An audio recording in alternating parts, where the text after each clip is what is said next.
Welcome everyone to our Tuesday night chat. I'm Kelly Wilkins, your host from My Self-Reliance. And tonight I am joined by the amazing Aussie Battler, just an Aussie Battler 2.0 on Instagram. Adam, welcome. How are you? Thank you for having me. Glad you could be here. Now, for those who are just joining us for the first time, we are here every Tuesday night at 8 p.m. My Self-Reliance hosts all kinds of workshops and speaker events. We've got a summit coming up in July. Tickets for that will come out on sale on the 1st of June with all kinds of speakers. And mostly we're all about solutions to the problem. So we talk a lot about really hands-on stuff in the garden, in food preservation, even DIY mechanics. But this is the first time that we are having, and just by way of announcement, 7th of June, it's a Wednesday night, we have the next installment of The Secret Formula for Plentiful Plants. If you haven't seen that, that is awesome. Yana is our expert. She is such a character and a ball of fun. And so she will take you through how to successfully grow and harvest food like plentiful. So there's only 2 of those coming up. One's on the 7th of June and one's on the Friday night, the 23rd of June. And then after that, we're all about the summit in July. So it's the first time that we're actually having somebody on the channel who's really been at the forefront of the freedom community, leading the way, leading the charge to Canberra, and, you know, doing amazing things in the background of you know, the fallout of what we've been seeing. And earlier this year, I'm going to say it's this year, well, end of last year, maybe, Pepe. We had Pepe from 560 Farms on talking about his experience with the floods in Northern Rivers. And our friend, our Aussie Battler, was the guy who actually pulled him out of the river. Is that right? Have I got that right? Yeah. My saving grace, yeah, definitely. Yeah, and the whole family. So we heard that side of the story, and so tonight we're really honoured and excited to hear Adam's side of the story and what he's been up to. So tonight's really just a bit of I've called it a jam session. We're just gonna, there's, you know, nothing that we've kind of we've rehearsed or talked about. It's just like a chit chat and find out what's been happening over the last you know, since the Northern Rivers floods and all the good things that you've been doing. So yeah, Adam, welcome. Bye. Thank you. And do we call you the Aussie Battler, or do we call you Adam? You can call me whatever you want. Just don't call me late for dinner. Okay. Yeah, so good to have you here. Yeah, thank you. I appreciate you coming. I appreciate the invite and being able to speak. You know, when I rocked up to Pepe and Jackie's farm, they were an absolute mess, and I got a phone call. I got a phone call about a week before saying, you really need to check up on these people. You know, a little bit concerned. We got there. I got there. I rocked up, and I did not expect it to be as bad as it was, because we'd seen an amazing change in Coraki. With what we did in Coraki in that short time. Pat followed us up to Coraki. He's an absolute legend. Pat's a maintenance guy in Sydney, and he took off, and him and his cousin raced all the way up to Coraki to help us for about 5 days, I think it was, to help us up there. And then when we got up to Coraki, we've seen such an amazing achievement in such a short time. It was so cool to see the people rocking up from as far as Perth. You know, people came from Perth all the way to Coraki to help us in the floods, you know. So when I got a phone call saying we need to check up on these people if you could, and I said, yeah, of course I'll be there. Anyway, I rocked up to their farm, and I was like, wow, I was actually in shock, because I didn't even have shoes on. I had thongs on, and I wasn't expecting it to be as bad as it was. Anyway, we got there, and literally, Pep, you can vouch for that. How bad it was when it actually happened. What just happened? Can you hear me? You're good, bro. Okay, sorry, I just lost it. The whole screen just lost. Anyway, so when we got to Pepe's farm, absolute legend here, Pepe and Jackie, it was just like I was in tears. I literally could not handle what I was seeing, because he's got 8 beautiful children and they're all walking around with no shoes on, and I know they still do now, but at least it's cleaner now, you know. They love it. I don't know how they walk on that blue metal, but anyway, they were in mud, and their whole life was in mud, you know. And that was a day that everything changed, not just for them. I don't just say it just for them; it changed my life too. You know, meeting such a beautiful family, and to see what the achievement they've done in this such a short time and how far they've come. You know, he's just a soldier. Pepe's a soldier. He just kept on going and kept on going and kept on going, you know. And I was so blessed to be part of the actual change that's happened in their farm. They were a mess. They were an absolute mess. It was like they were walking around dazed. Am I right, Pep, or what? They were just literally walking around dazed, and just did not know which way to turn. They were in a complete daze, all 8 children.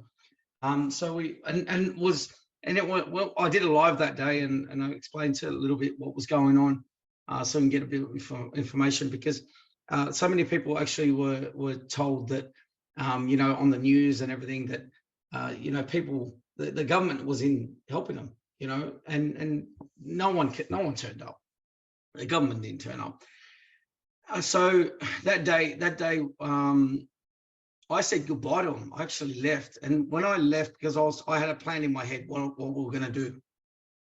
I literally went to Coraki hub, and I filled up my car.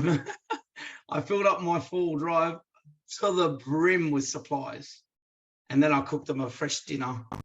It's probably the first hot dinner they had in 5 weeks. Made them a fresh pasta, and brought them all supplies and brought everything back to them, and contacted Aussie Helping Hands, which they did an amazing job. There's a lot of talk that they didn't do what they were going to do, but Pep's perfect example of you know, where they did help, and they put $5,000 in their hand. I think we got them some more extra money and whatever it was, and put them in on that same day. So can I just ask you then, Adam, how did you get the call? Like what? There was a lady, I think her name was Gillian, I think it. She contacted me. Is that right? Yeah, Jillian. Oh, Gillian. Okay, so she contacted me, and she sent me a message, because she knows at Coraki, because we were at Coraki, we put a call out for help, and they just turned up. People just turned up everywhere. And because I was in the area running Coraki, I did whatever I possibly could at Coraki. Then I got the phone call. I got the message, I think it's through Instagram, and with a phone number. It was Jackie's number. And we started talking just back and forth. And I said, I'm coming. I'm on my way. And that's where I met Pepe. And it's just been, you know, to see the change in this man. He's a soldier. I don't care what anyone says. To go through what you go through, and to look after 8 children, and to have that in the back of your head the whole time, you know, I can't even imagine what was going through his head when I rocked up. You know, to see, I'm not joking when I say he was in a daze. He was in a daze. He was in a daze. And I actually was concerned, because I'm thinking there've been 4 weeks like this. I think it was 4 weeks. I think it was. Yeah. It was 4 weeks like that in mud, and there was mud everywhere. And I'm talking, there was like a layer of mud through the house, through the floors, through everything. They'd done already a lot of cleaning, but everything just went over the balcony. Their whole life was in mud, you know. And that was the day that it completely changed for them when I turned up, I guess. You know, like a flood. That's how I come in a different direction, you know. So yeah. Now we only just met at the expo, which was maybe a month ago now. And you know, we didn't know each other before then. And so I'm just learning a little bit about you. What you know, what makes up the kind of human being that goes out of their way and leaves, you know, what were you doing before? Nothing. No, I do a lot of charity work and stuff. Like the floods was just another thing that I had to do. You know, we've been doing charity work for many years. We did the blast in Lebanon. We organised a 18 40-foot shipping containers to go to Lebanon. We've done the drought. We've done the fires. We've done. We renovated a house for a lady. You know, in 1 week that had a son with cerebral palsy, and she opened her home to inmates that were coming out of jail and stuff like that. So we do a lot of stuff that renovated schools, halfway houses. Over the years, that's what we've always done. You know, just I guess I just take on these roles and help wherever I have to help, and I just get these people behind me. The house that we renovated for this family. And they tried to do a video of it, and I didn't want to do a video because I just feel that, like, I'm not that type of person. I don't want people to sit there and say, oh yeah, you know, he's doing for the likes. And then I've always said to people, if you're not going to follow me, unfollow me. You know, I don't want people to follow me for me to have numbers on my Instagram. I do it because I want people to actually get off their asses and do something themselves, you know. And that's one of the things why, like, example, Pat followed us up to Coraki, because, you know, he saw what I was doing, and he, you know, he messaged me saying, oh, I'm on my way, what do you need? Like, and I love that about him, because Pat just, like, you know, not even an issue, not whatever it is, he was happy to do it, you know. And that's how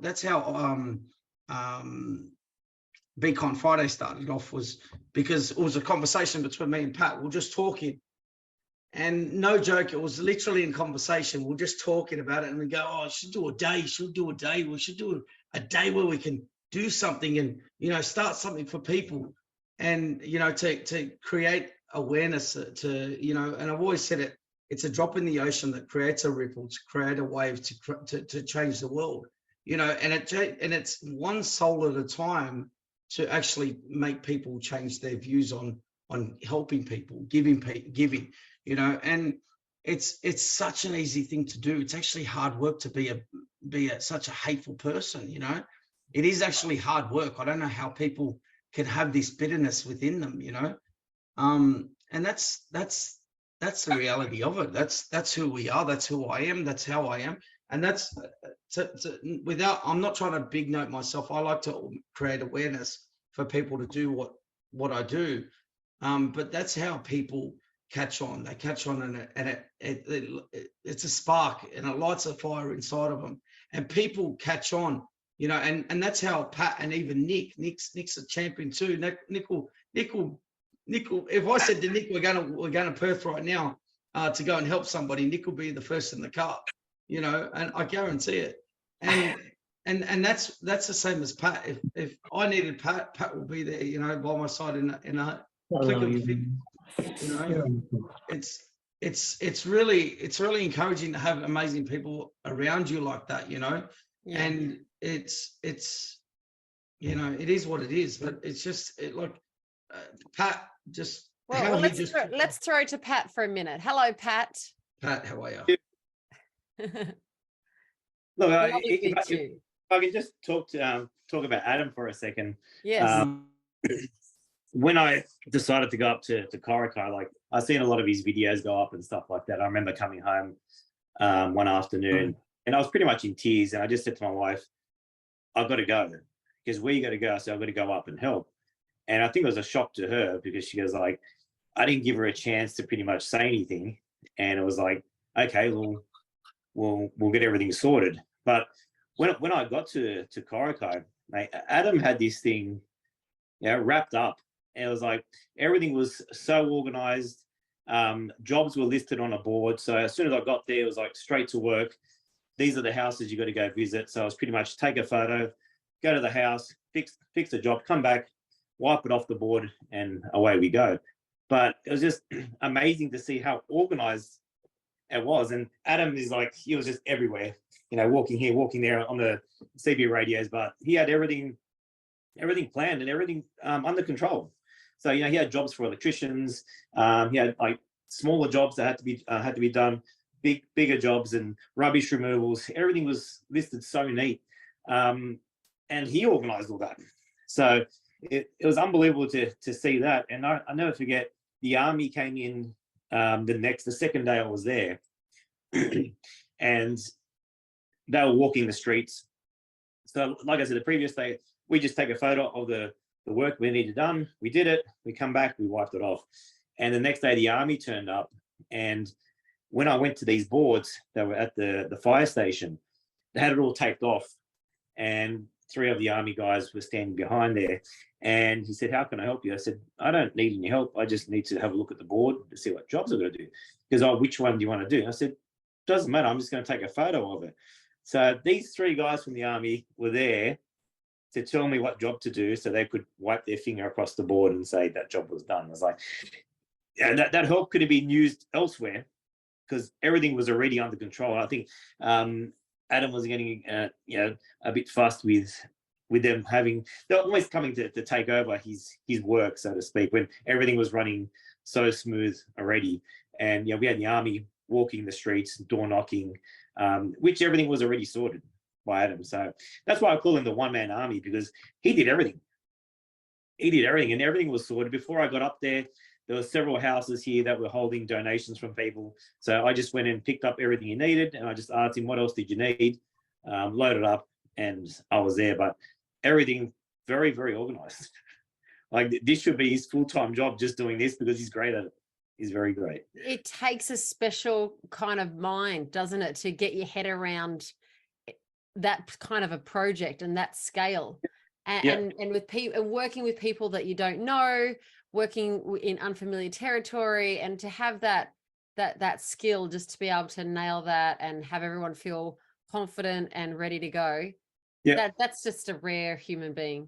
It is, and it's not often that you meet people like him, right? So, me and him are very, very similar with a lot of things. And sometimes you think people like him don't exist, but they do, and there's not many of them, but there is a few out there. So obviously when you meet people like that, there's an automatic connection, and we get along very well. And, and that's pretty much how Be Kind Friday started. Like, I've always been a giving person. And I said, I think we're on Adam live, and on his live video, I was talking to Adam about Be Kind Friday and what we could do and what we could call it and stuff. You didn't have a day by that time. No, we didn't have a day. We're just talking in conversation. It was kind of like a Friday. I think it was Be Nice Friday or Be Kind Friday. And we're throwing it around. But through one of his listeners, if I remember correctly, I think her name was Nez. I think it was. And the next morning, because that conversation we had on the live was on a Thursday night, and on the Friday, this Nez lady has put a post up, and it said hashtag Be Kind Friday, and she tagged me in it. And I said, wow, there it is already, So from then on, that's how it started. But I think that the main reason for Be Kind Friday, it's time to reconnect. So I think people are too caught up in their life, too busy in their life to do anything nice or for anyone these days. And we don't have time for anyone. So it's time for people to slow down and just to recognize the people around them and just to be nice and to be kind.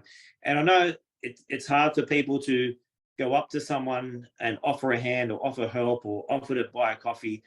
So I think Be Kind Friday gives them a reason to do so. It's like, why are you doing this?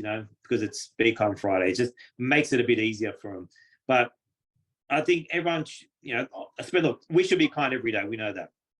But I think Be Kind Friday is a day where we take 10 minutes out of our day and slow down and actually, do something for someone and put a smile on someone's face. And it's not that hard.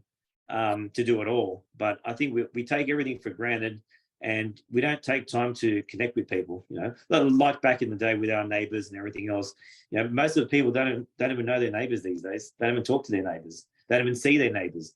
So whether life has become busy because we made it busy, or we have to work for so much.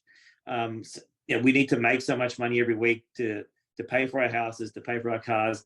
Whose fault is that? Not sure. Government maybe, put us in a position where we're just slaves and we continuously have to work. So there's no time for anything else. So it's kind of like a trap that we've all bought into, that we have to compete and compare with the person next to us. So I think it's just time to pull back a bit.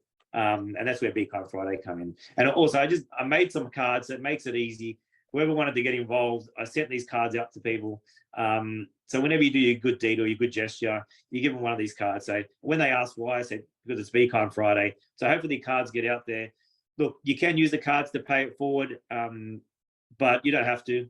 So as long as these cards are getting out there, a lot of states have already got these cards. So there's a few things in store for Be Kind Friday, but slowly we'll get there. But love that. Love that. You'll have to send me some and we can distribute them out on this channel. You know what's funny the other day, Kelly, is I pulled over to help this guy change a tire, and I think it was Wednesday, and he goes, yeah, it was Wednesday, and last week, and he goes, and I helped him because this is what I do. If I see someone broken down, I make sure I help them. Anyway, so I pulled over, helped the bloke change his tire and all that, because he couldn't get his jack working because it was seized. Anyway, so I put my rattle gun on it and I got it working. Anyway, and I straight after I gave him, he goes, oh, I've got to give you some money. I said, no, here you go. And I gave him a card, Be Kind Friday card. And he goes to me, Be Kind Friday? He goes, but it's Wednesday. I said, yeah, well, be kind every day, mate. I said, we don't pick one day. I said, I do it every day. That's why I struggle with Be Kind Friday sometimes, because it's so easy. It's so easy to be nice and so easy to help people. And it's so rewarding. When I travel a lot, and when I'm driving on the freeway, I always have water on me. Always got my tools on, do a lot of equipment, and I pull over for every single car that's pulled over with hazards on.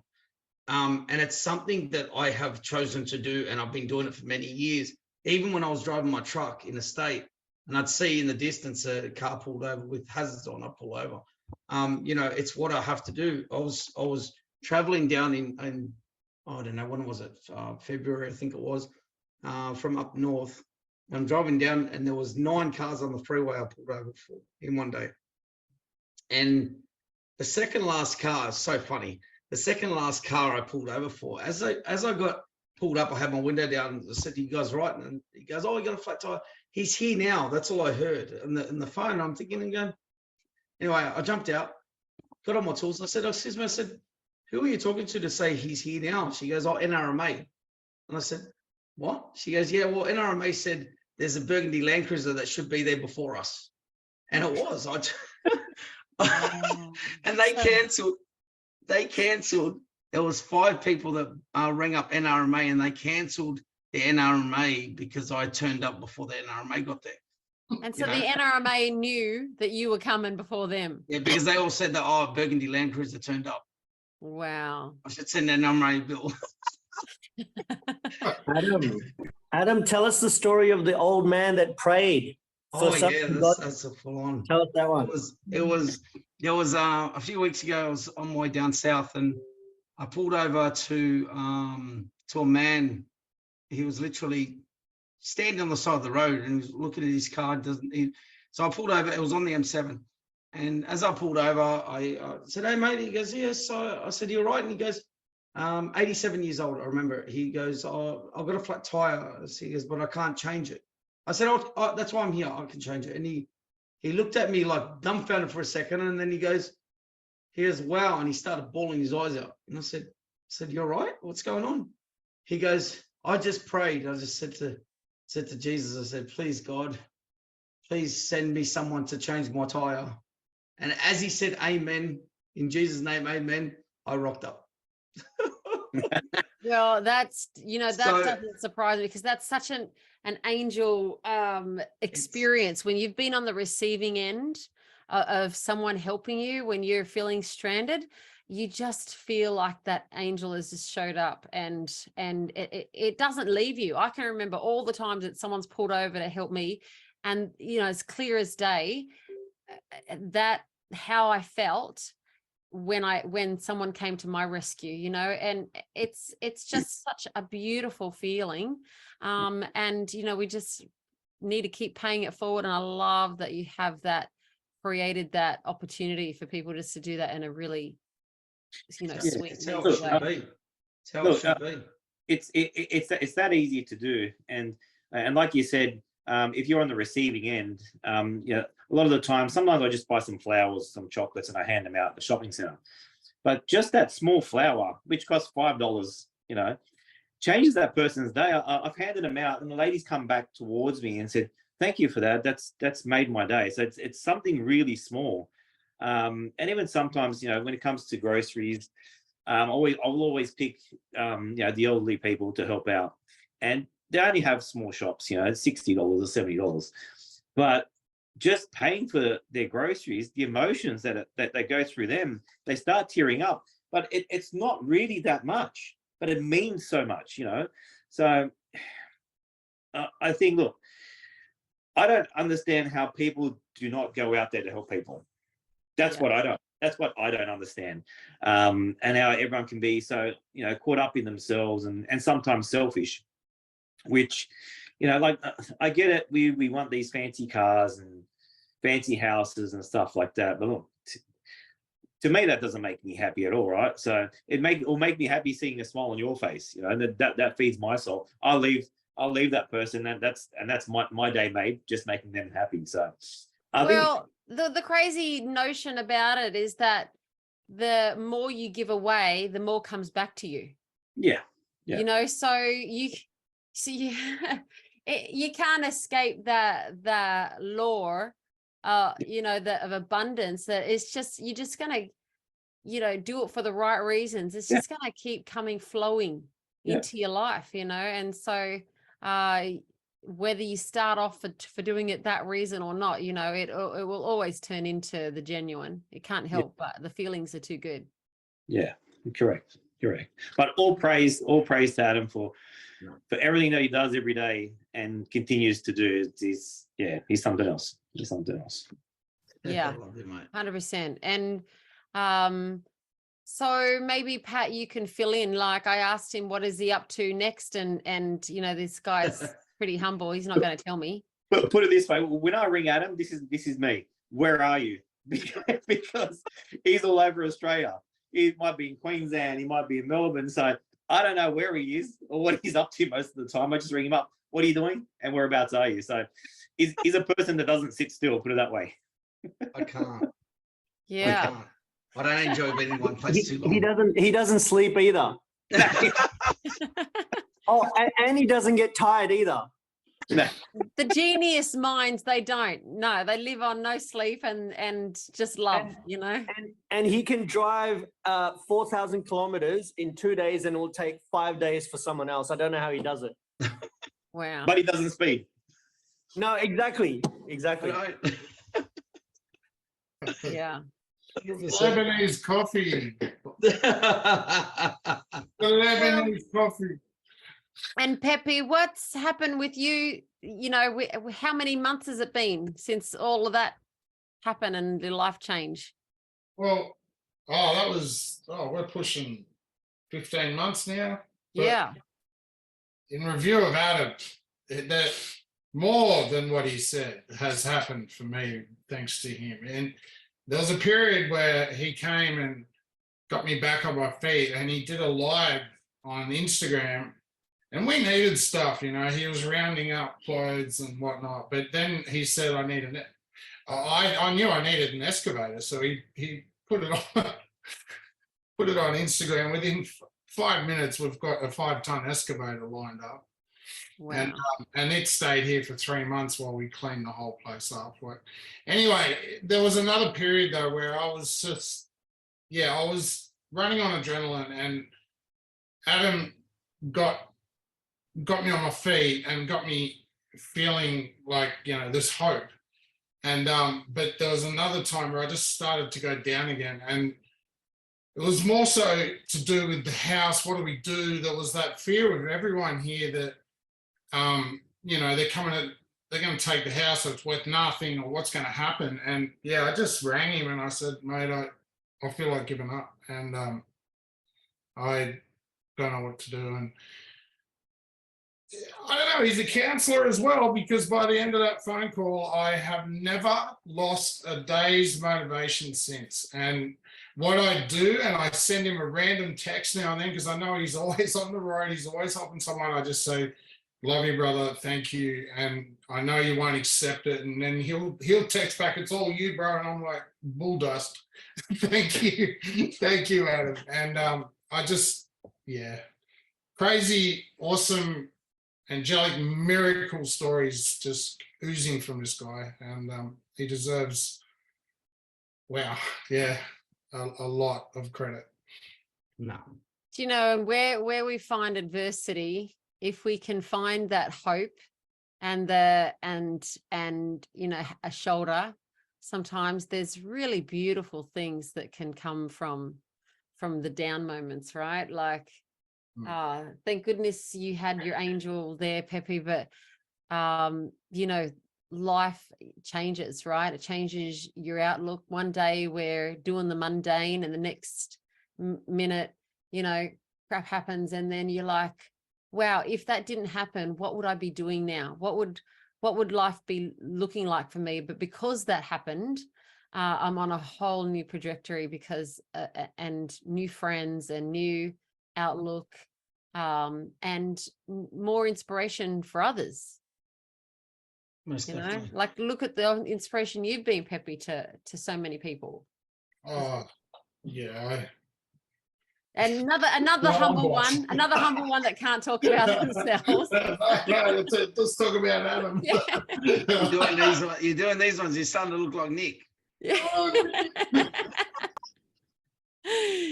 But it, like, all Pep needed was a bit of hard love. And when he told me, he goes, "Oh, I don't know what I'm going to do. I feel that I'm not going to be able to go to the next stage." And I said, "No, brother, it's not happening. This is what you have to do. You have to do it.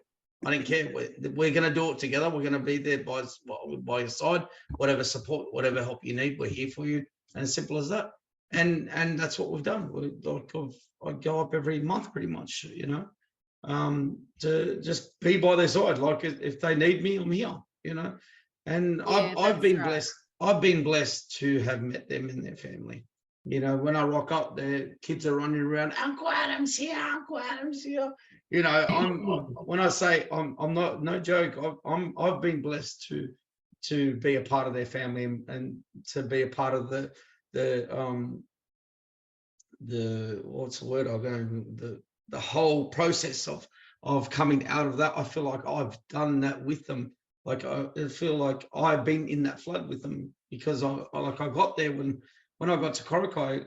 I put my boat in the water. It was 1.5 meters in water. To get into the town, I was like, it is what it is. Well, the boat was in water. It's crazy. It's how it was and how it is, and to go through that whole process of being in Coraki was amazing.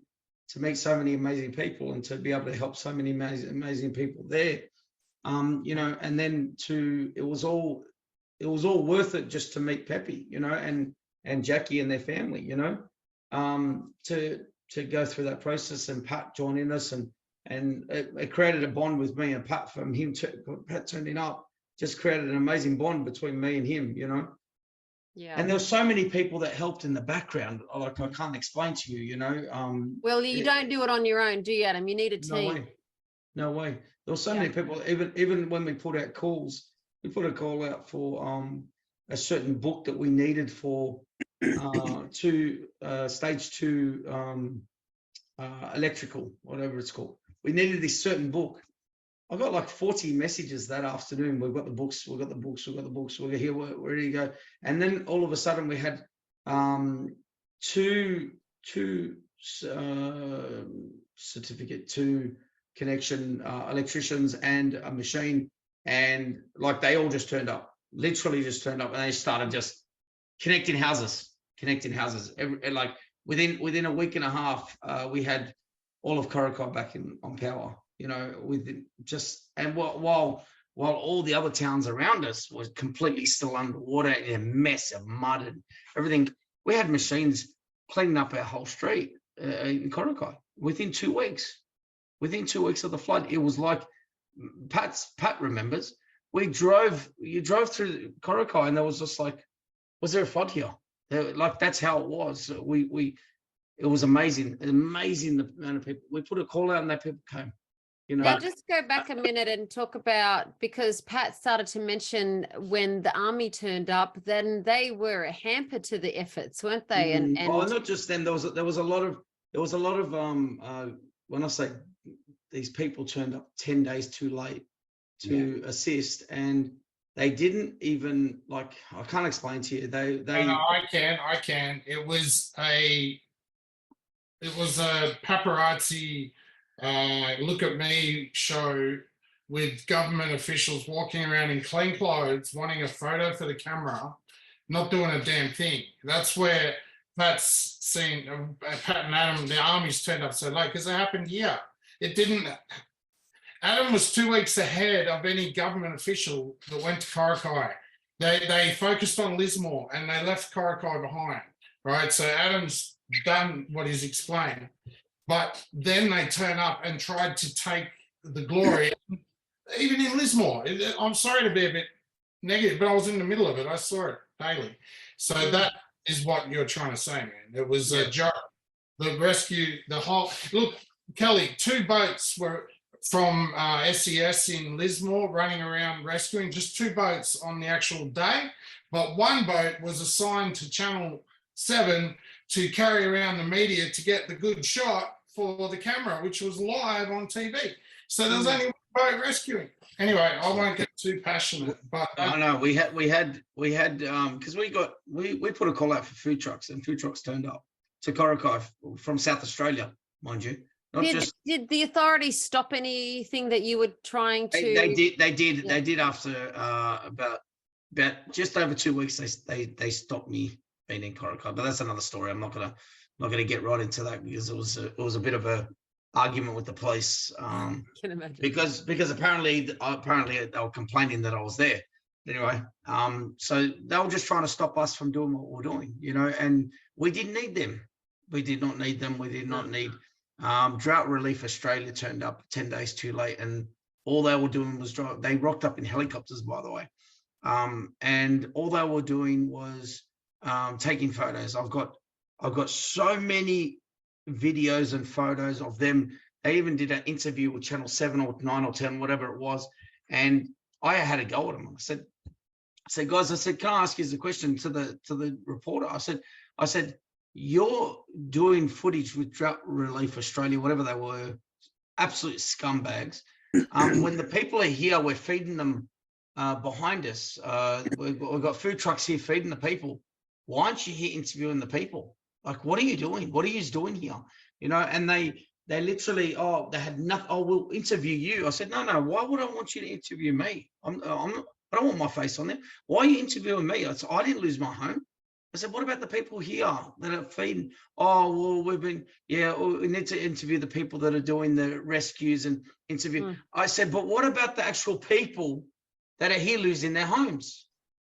I said, seriously, I said, I don't know what you're here for. I said, you want to put on this show, you know, a whole thing. They'll play lawn bowls, and they'll interview them while they're playing lawn bowls. I actually could not believe it. I was ropeable. I can't explain to you.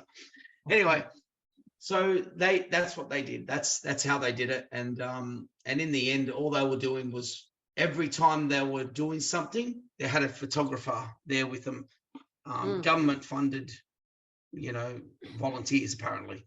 I don't know how it all works, but they're all full government funded, in brand new utes, brand new everything, all clean clothes. That's how they were.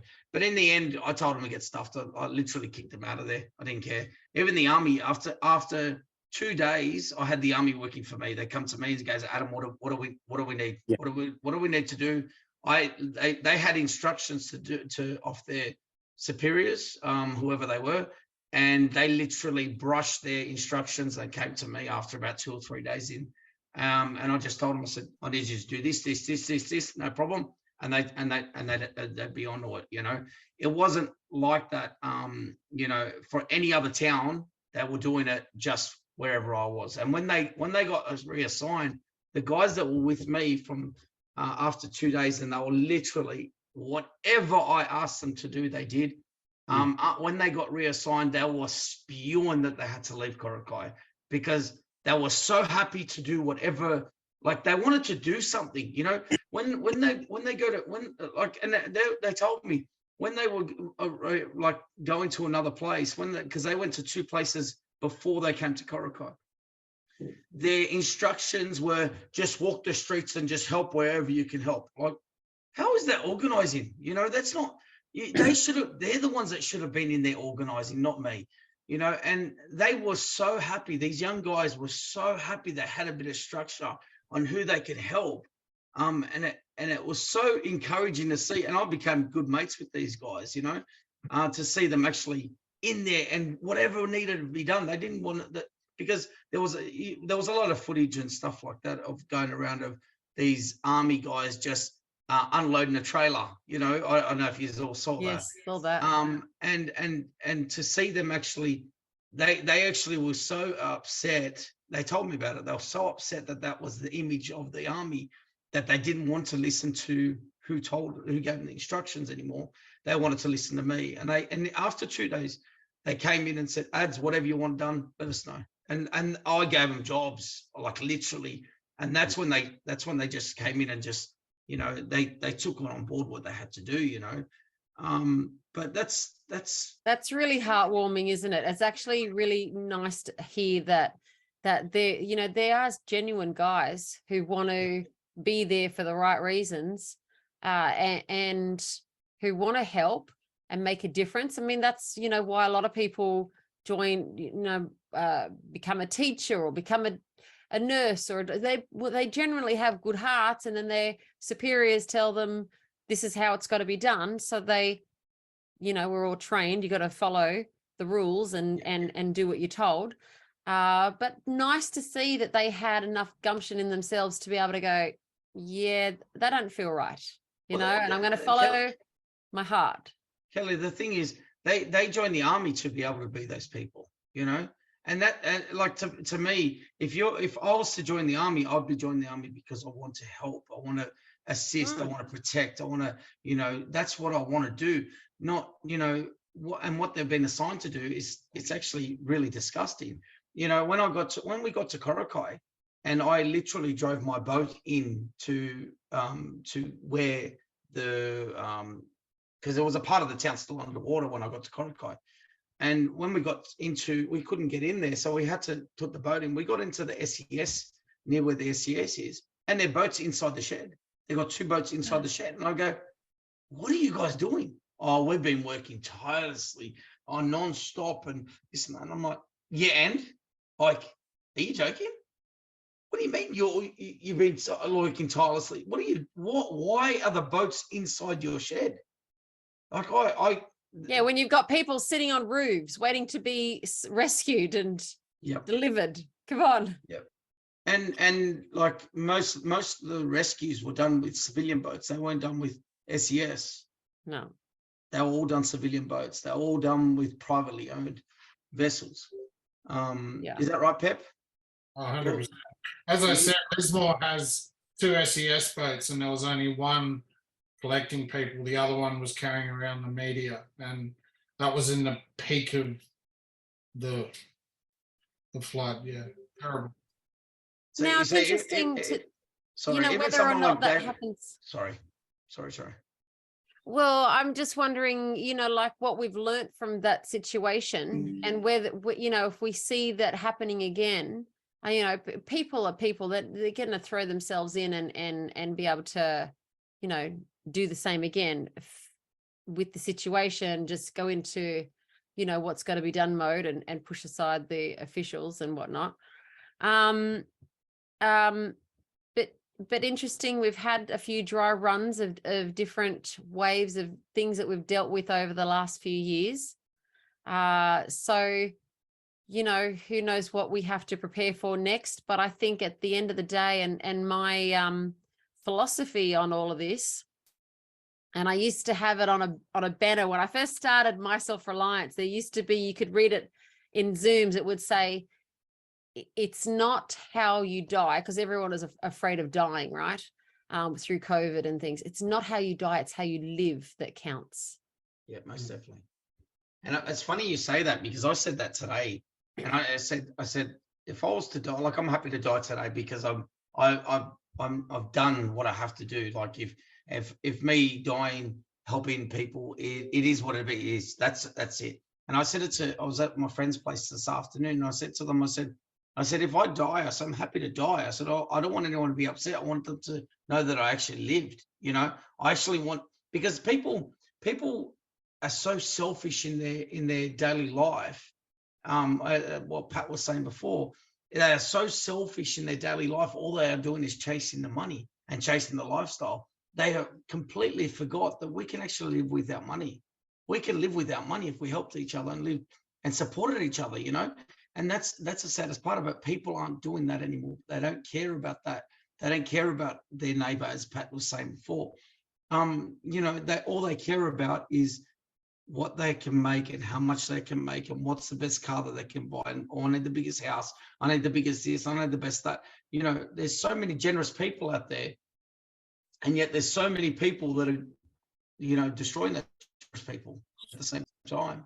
You know, and that whole movement that we as like people like myself, Pat, you know, and even friends here, and she helps so much. You know, every time we're doing what we're doing, you know, she's on the phone to us. What do you need? What do you need? And she organizes it and sends it, you know.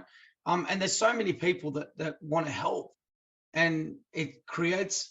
What I love about it is people get together. When people get together, we actually see a movement happening. You know, just like Canberra. When people caught on that we were going to Canberra, everyone was coming to Canberra. And that was the song, Everyone's Coming to Canberra. That's how I met Nick.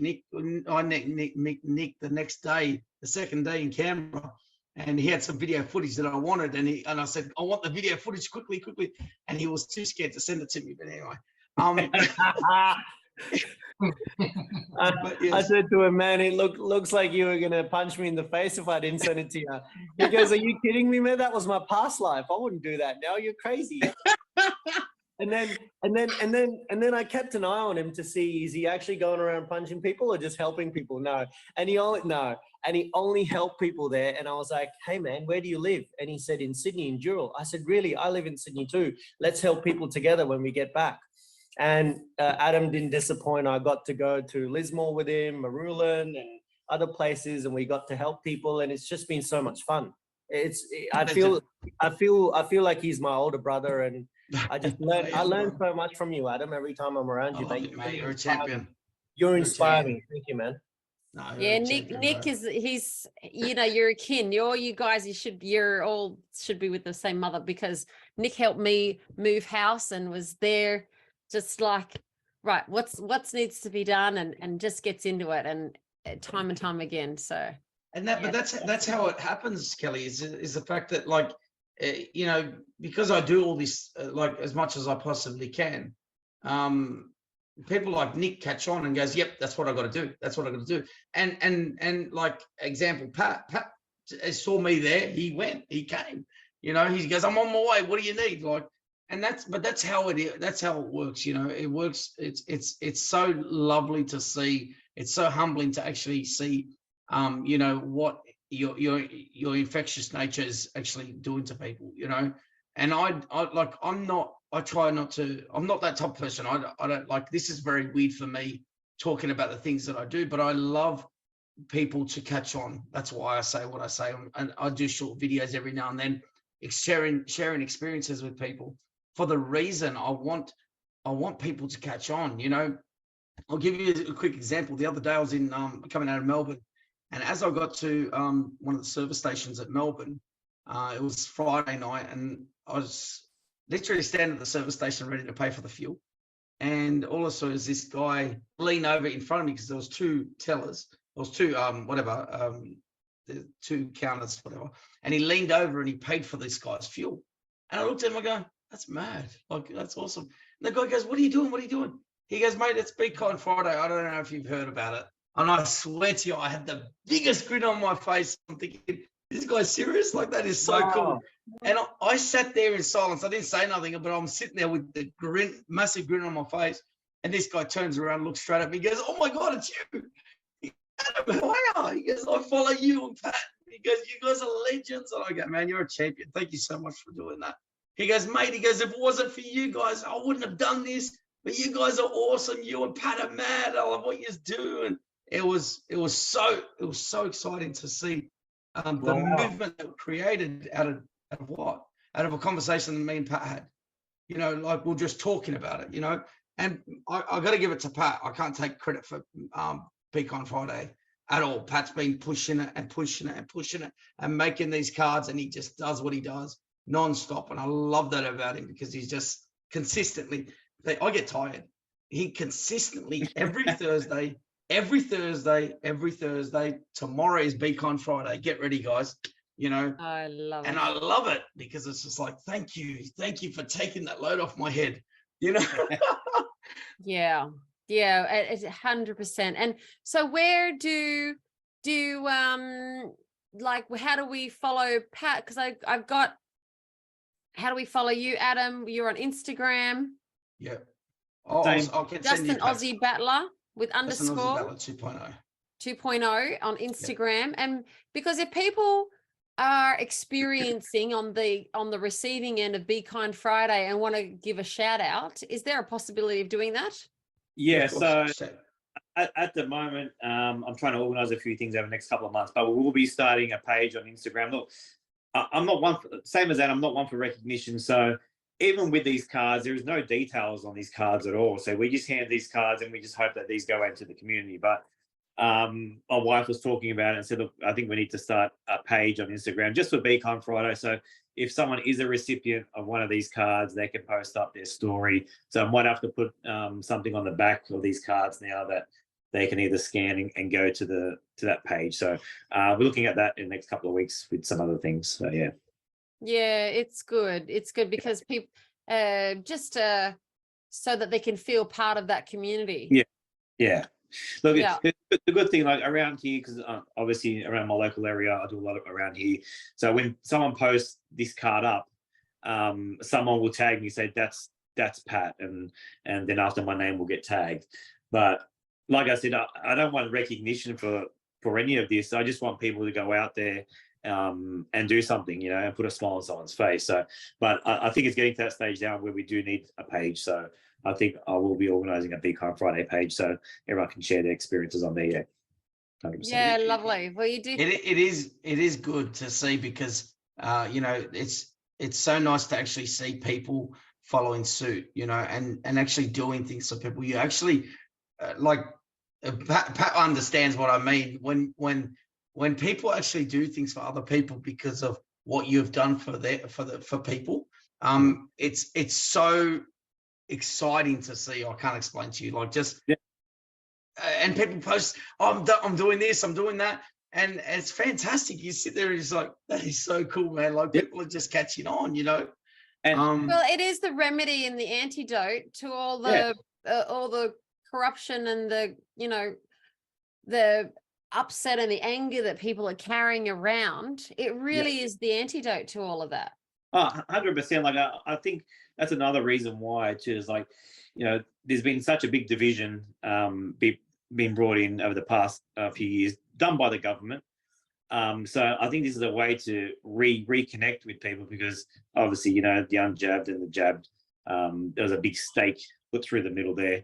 And that's not by us, that's by the government and by mainstream media.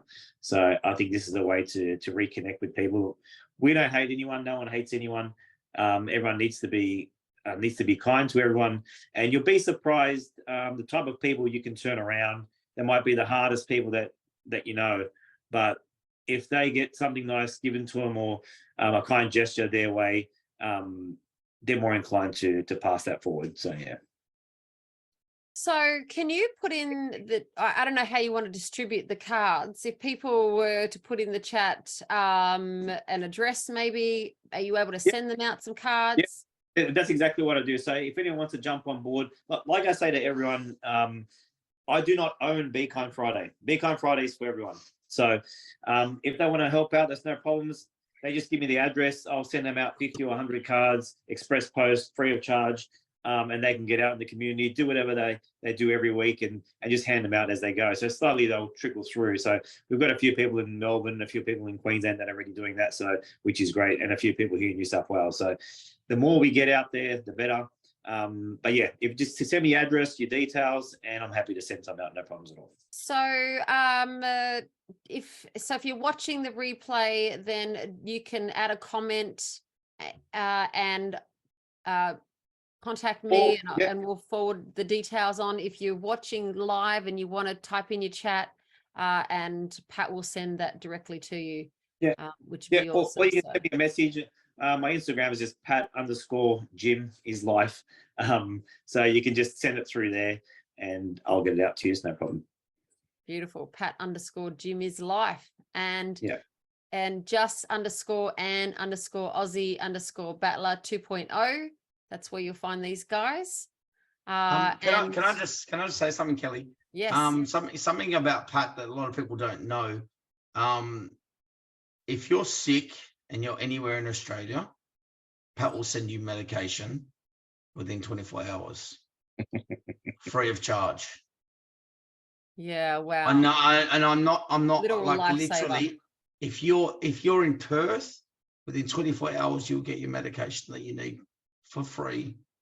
He sends it straight away. Like, I'm not joking. I just found that, over these past 2-3 years, we're not being treated the way we should be treated by doctors, right? So obviously listening to the doctors that we listen to, and their protocols, and how much I've seen that work. And I'm all about health myself, and getting blood work done and knowing the body. So it's pretty much, like, I'm not a doctor at all, but we go off your weight and what your symptoms are and what you have on hand. And if you don't need vitamin C or vitamin D, that's fine. If you need the IV, that's no problems. And then we just organize that, send it off to you. Then after, I pretty much just check up and use it every day to see how you're traveling and stuff like that. All free of charge. All free of charge. Amazing. Yeah. Amazing. The world needs more of you. And certainly the world will have more of you once they hear what you're up, how infectious this is, and it's just going to keep spreading. And wow, we've just been really blessed to have you both with us tonight, and It's all Adam. And cohort Nick as well, and Pepe as well. And if you don't know about Pepe and his 560 farms on the Northern Rivers, then Pepe, what's your Instagram handle? Exactly that. 560 farms, all words, no numbers. And check out YouTube. Just write my name, Pepe Fassos. So I've just started again. Yeah. So Pepe's up there doing microgreens, which are super beneficial for your health and life. So jump on, follow Pepe. And also Pepe's going to be speaking at our summit on how to transition your business from on the system business to out of the system, off-grid business. Isn't that right, Pepe? I guess so. The target on his head, aren't you? I'm shaking again.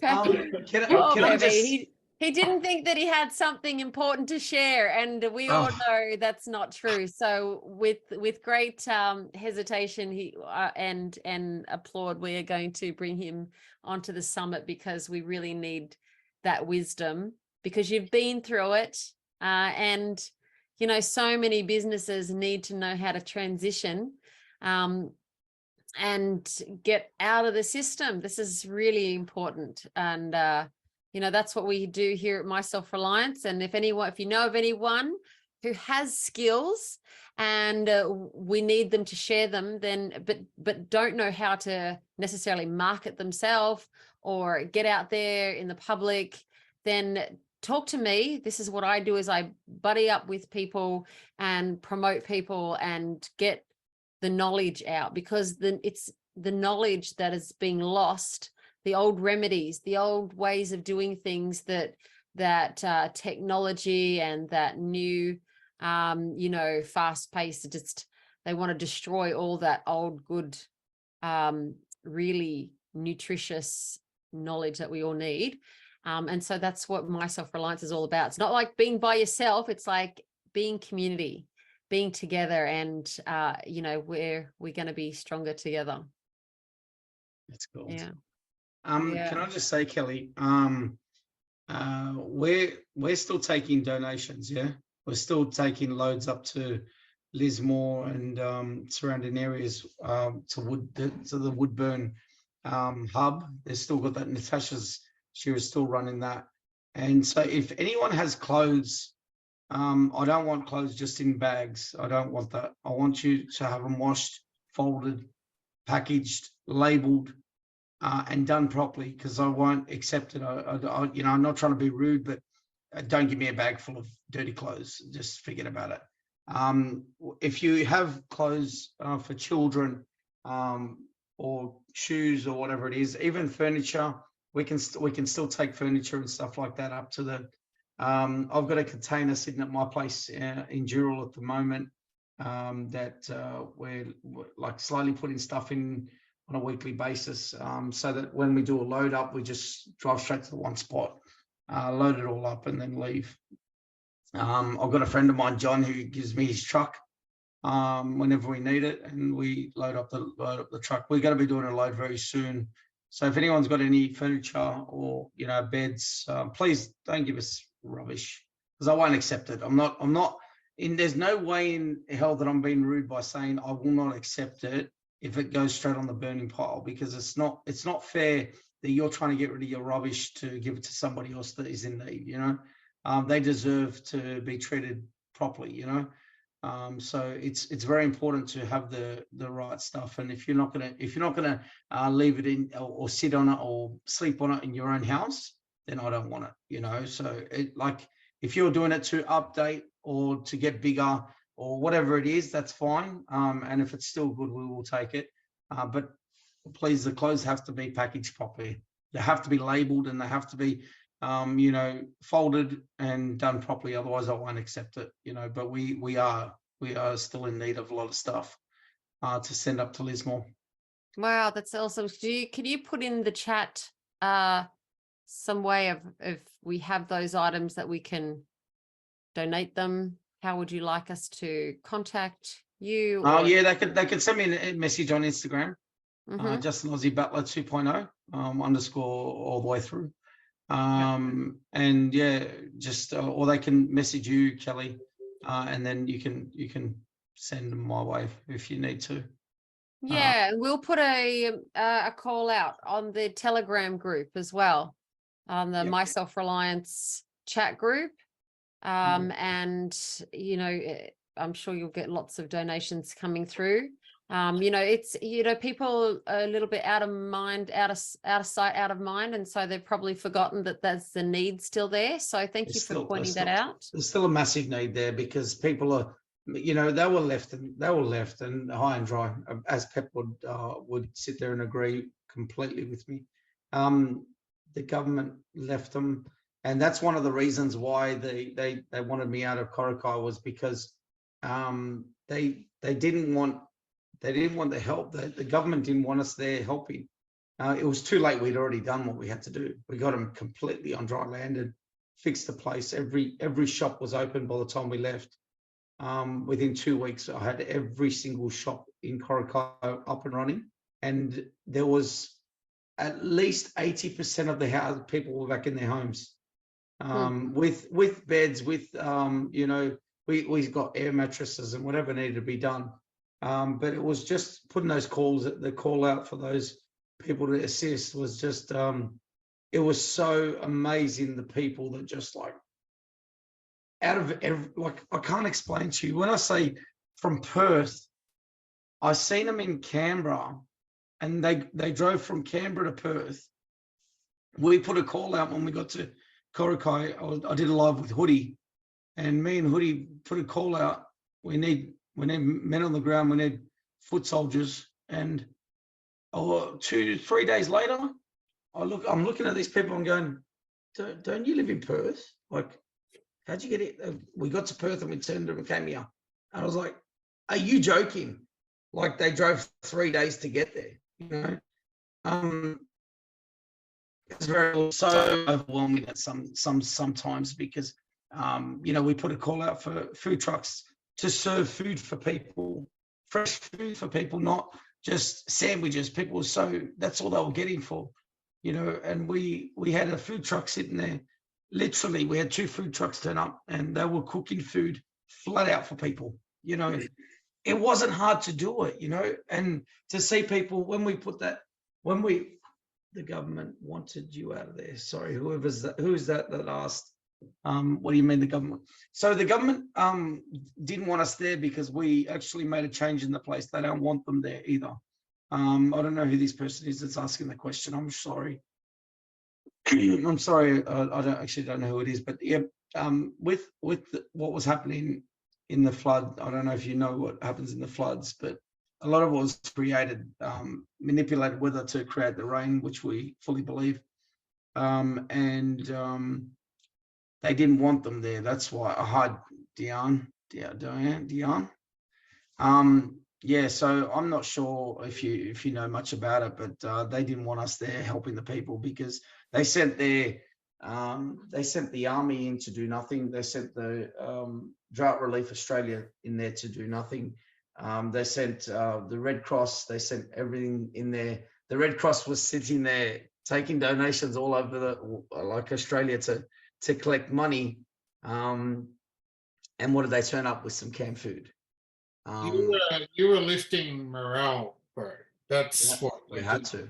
Morale was higher than when they arrived. That, yeah. We had to, Pep.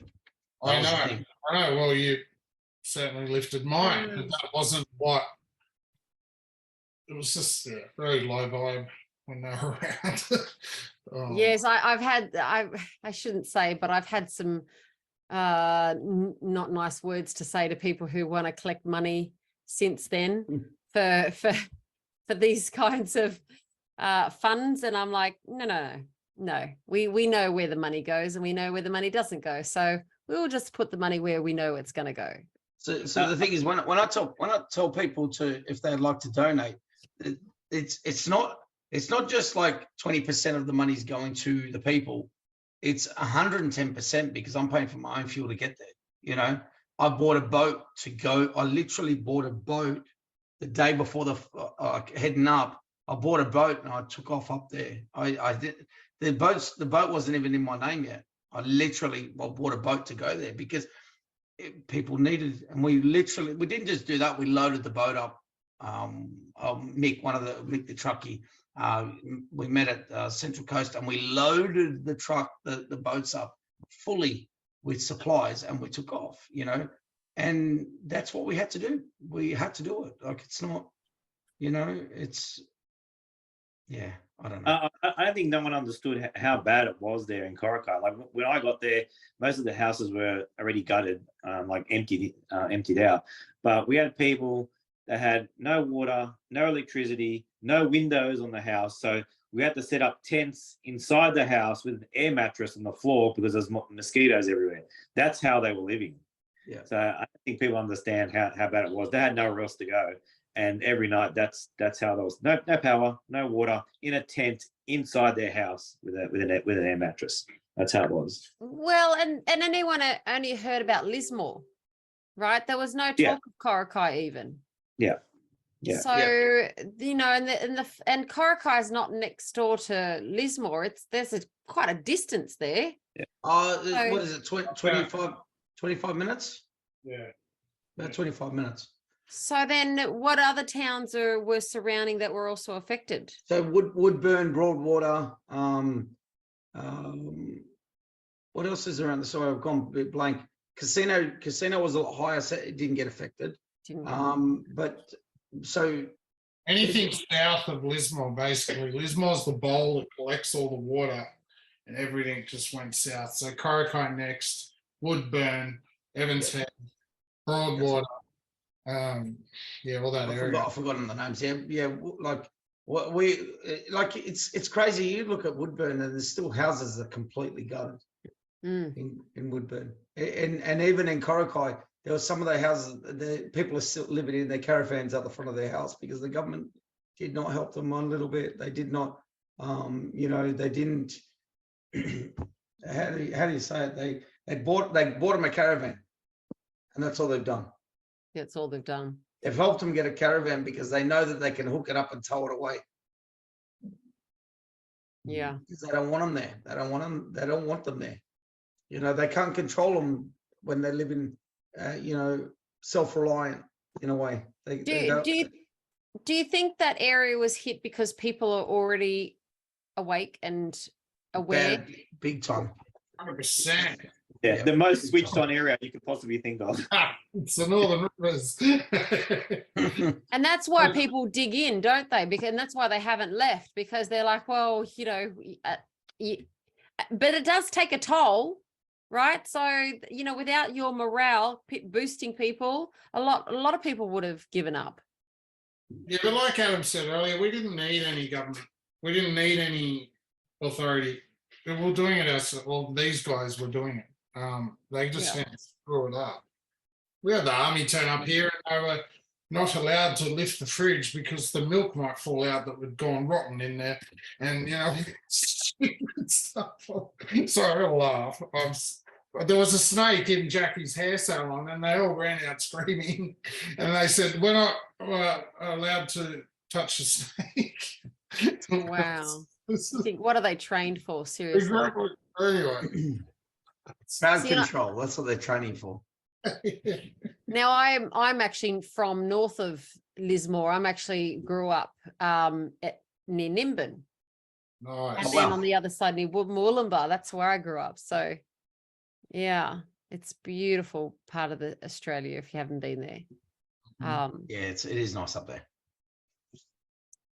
Well, guys, I don't know. Anyone else want to share anything before we wrap up tonight? I was just going to say, like, in Coraki once again, it's great to see the Australian people helping the people. All right, like there was no other assistance. I loaded up, like I said, on the way there from a few other centres that were gathering things.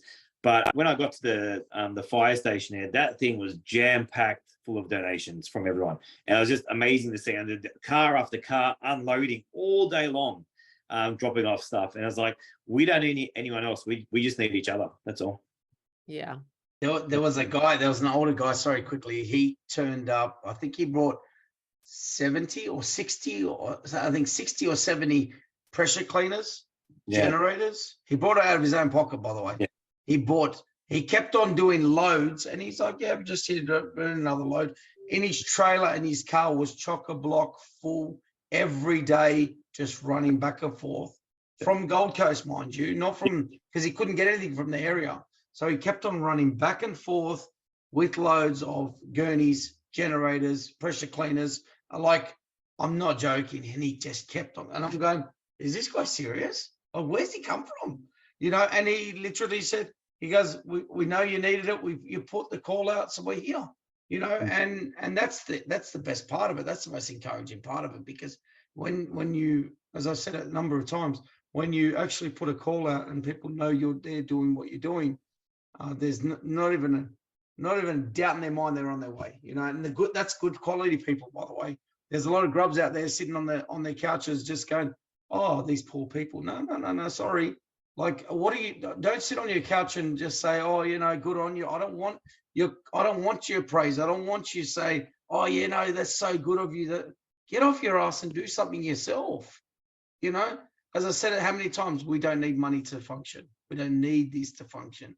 We don't need the government to function. We need to be self-reliant and help each other.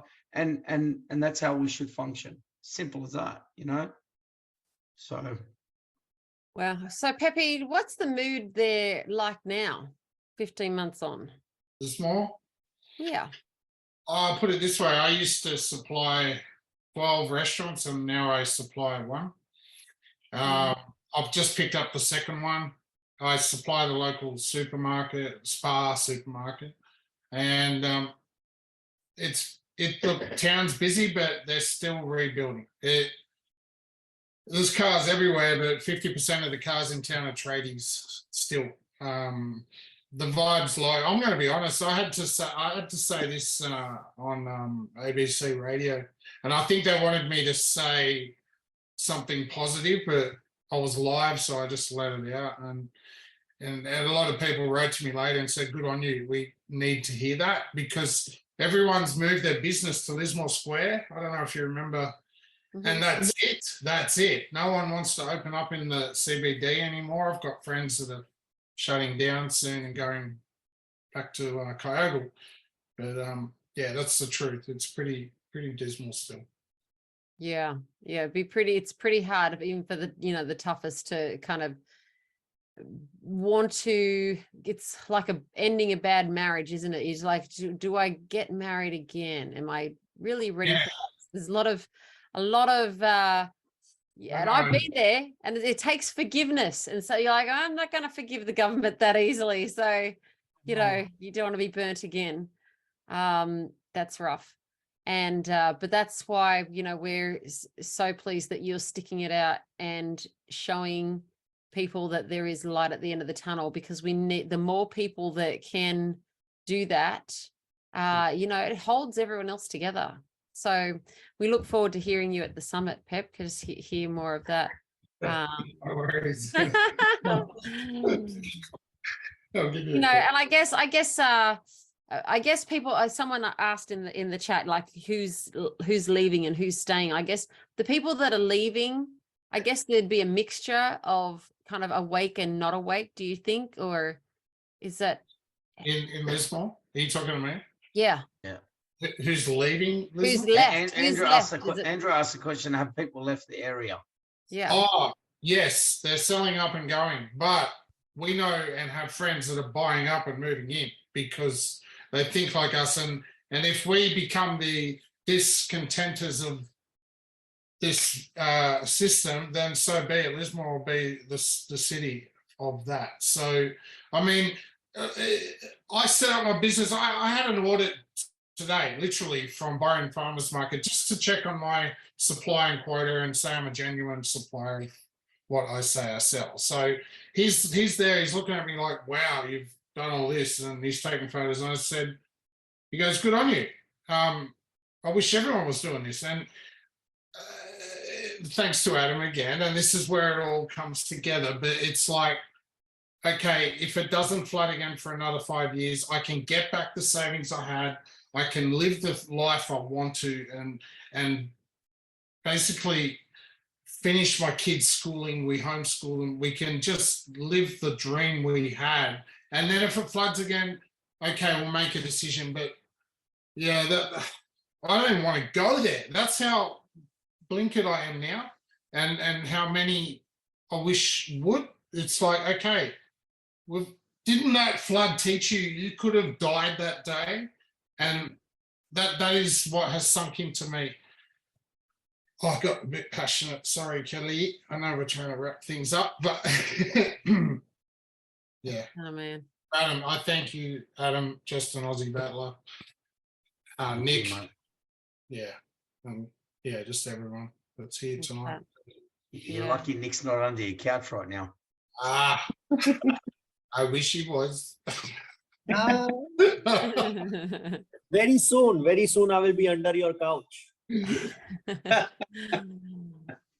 Guys, we really thank you all for being on tonight, and thanks everyone for tuning in and listening to this story. It's really not only heartwarming but inspiring, and we all want to lift our game a little bit more and do that little bit extra to make the world a better place after hearing what you've started, what where this antidote that we need in the world is be kind. And funny enough, that's the theme in our house this week.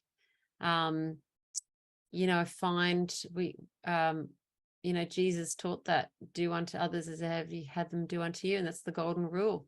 And if we all live by the golden rule, that's the world we want to live in.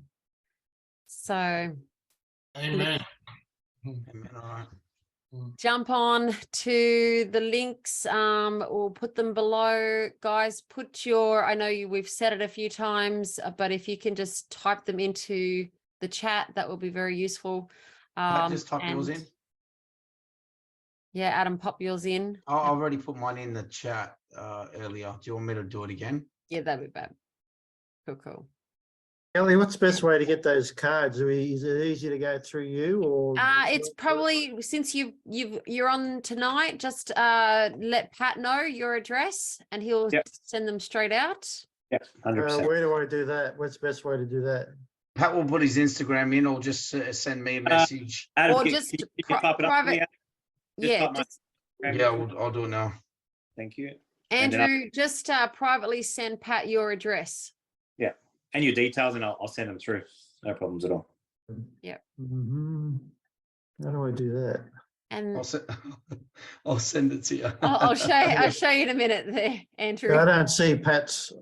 No, I'll send it to you now. I'll put it up there now. Guys, and then come back for next Tuesday. Every Tuesday we're here. We're having this amazing conversations all about self-reliance and lots of different topics. And I never really say what's coming up next week because the universe works with me during the week. It's like God shows me who I need to speak to, and then the person just shows up. And so that's how we roll here. It's just, I don't necessarily have a plan for the next 6 months. It's just who I'm guided to speak to. So yeah, if you want me to speak to someone that you've heard from that you feel like needs to be on the channel, maybe reach out to me and that'll, whisper to me. But thanks everyone for being here tonight. It's lovely to meet you all, and we need more of this in our life. So have a great week, and can't wait till Friday or any day. Be kind any day. Be kind every day. Love Thanks, Kelly. Thank you very much for having us all. Appreciate it. Pleasure. Thank you.